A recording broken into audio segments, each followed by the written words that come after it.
Impacts on that region's agricultural sector have yet to be measured, but some lessons have been learnt by the rest of the country. One of the key lessons was really the use of technology aside from saving water and be conscious about the climate change issue. We've started to see now some of the seed developing companies, they're looking at what sort of technologies can they develop to make sure that in the future, in an event that we come across these weather extremes, at least we have some crops or some seeds or some crops that can be able to withstand some of the harsh conditions. But generally, I think more of the knowledge has been also on the farming practices. We're starting now to see more of the conservation agriculture. Farmers leaving fallow land, which at least saves some groundwater in some other places. Farmers have an important role to play in saving water. It has to be a sustained effort, and it has to include the whole country. Cape Town is currently experiencing its worst drought in 100 years, and while consumption has been halved since January, it's in a precarious position.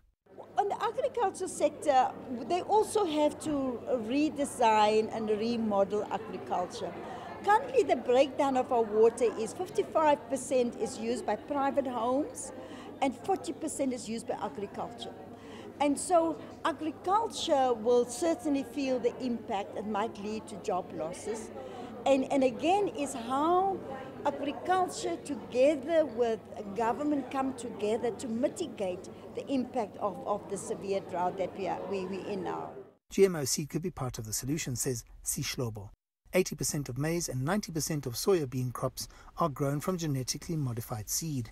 Genetically modified crops in South Africa, that is what has kept South Africa to the level that it is today. If you were to look at it and look at statistics, for example, countries like Nigeria, they plant roughly about 4 million hectares of land for maize, and South Africa plants 2.6 million hectares of land to maize. And in this season that we are coming from, they both receive relatively fair amount of rainfall, but Nigeria produced just 7 million tons of maize, while South Africa was at 17.5 million tons of maize. So that speaks to productivity.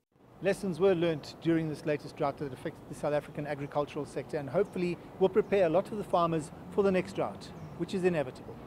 I'm Angelo Coppola for CGTN in Johannesburg, South Africa.